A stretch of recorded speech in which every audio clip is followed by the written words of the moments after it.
Hey there guys, Natalie and everybody else who wants to know about this. This is going to be part one of my very low-tech attempt at sharing. Why won't you focus? What's difficult? Huh? Low-tech presentation of how I make my Oracle cards, this type.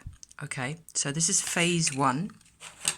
Phase one happens in Word, the Microsoft program. I have opened an empty document and I'm going to select a shape here.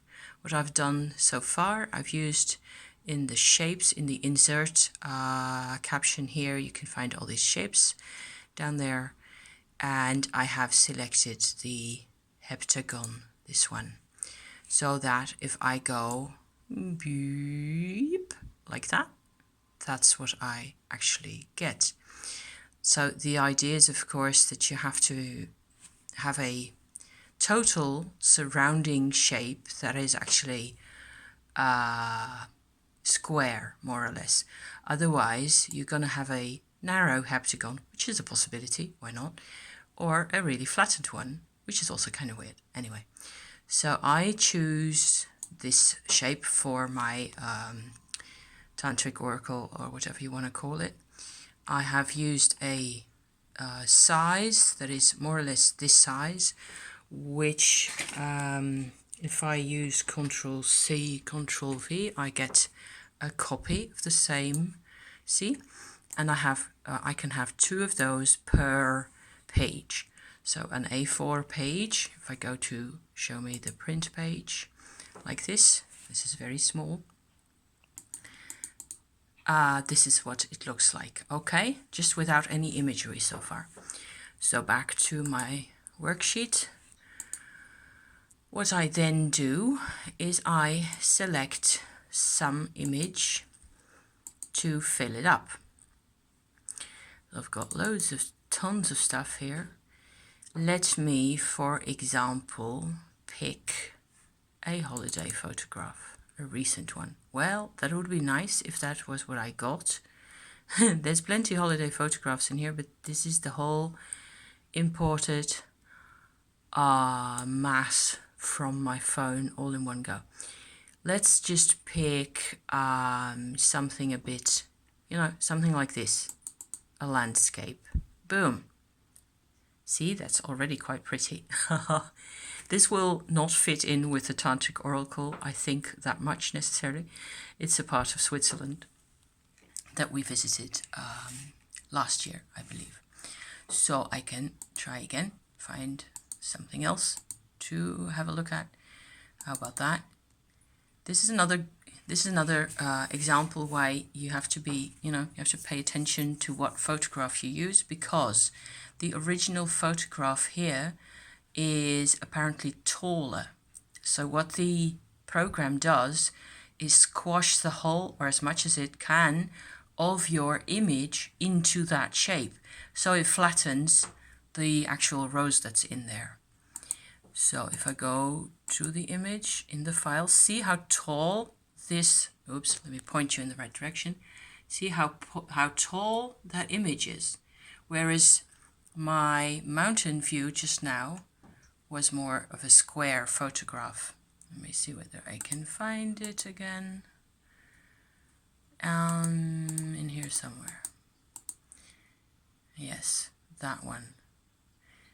Or it has flattened it and you just can't tell, or it just doesn't show that much. What I then tend to do is in my file bar down here, where I have my images, I can go to my images like this and like this, and go to that infamous rose picture. Let's take this rose picture here. I'm opening it now. See how tall it is? So if I want this thing to fit into my heptagon card properly, I will have to crop it, right? So this is what happens. The cropping happens at the top right there. I hope you can see my cursor. What I am doing now is cropping it to go like this. I have to also look a bit around my phone. See? So this is the size I get now. I hope it will actually save properly. It probably has replaced this. It occasionally does that, where it replaces... Oh no, it didn't. It actually gives me the new version and the old version. See, those two are together. So now I can go and select that rose. Boom. That looks a lot better than the first attempt with this one. It's still not an image I would necessarily use in a tantric oracle, but it's just an example of how I go about this. So let me try to find something else that's a bit more appropriate to whatever we might be considering to be doing here. What else have we got? I've got a ton of really useless stuff in here that doesn't really fit the bill. I work with photographs quite a bit, as you can see. Past lives, what is that then? Okay, that's not really relevant. Oracle photographs. I have here a few new versions of Marseille Tarot. That's what you get. See, this is also too tall. It's elongated. It doesn't really make a lot of sense. Yes, okay, so I finally found a file where I have images that are slightly more relevant to our tale here. I have found a red Tara, for example, or a gold Tara. I collected Tara images at one point. Let me think what would be interesting to add to my Vajra oracle. Let me think. I was actually thinking of using a Vajrasattva type image. Okay, so see, this is too squat. She's pushed into herself. That's pointless. So we're going to do the same thing that we did earlier. And open this image. Where she got to? Here she is. Open this image. It's a glorious picture. Really, it looks very fresh and old at the same time, which is what I like best. So we're going to be really cruel here and cut off all those roses and cut off all the rocks at the base. And I want to get rid of the this stuff here, because this is apparently somebody's picture. Well, they put it on the net, didn't they? So I'm just nicking it. This should work more or less. This way I will have a white Tara in with my set. That looks or feels to me like that would be a good idea, actually. So we saved this picture. I have two white Taras now, one like this and another one.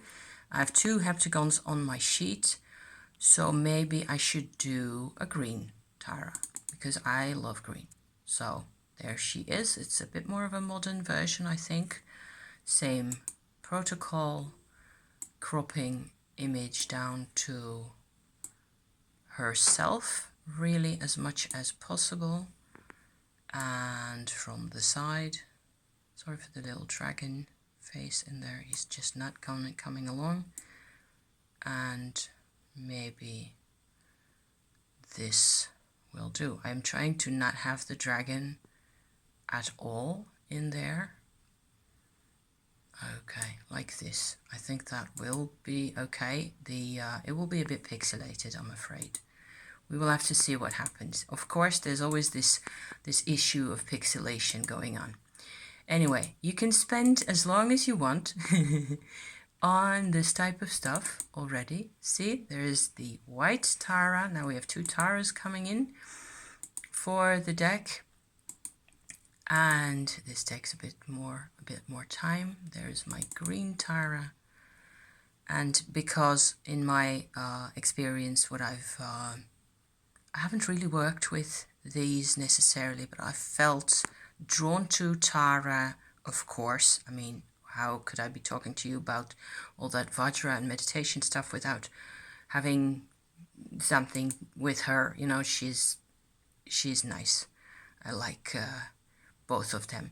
And as far as I've understood and read about these figures, this one, the white one, is the spiritual one. The green one is about, you know, helping others and being a part of humanity and helping people.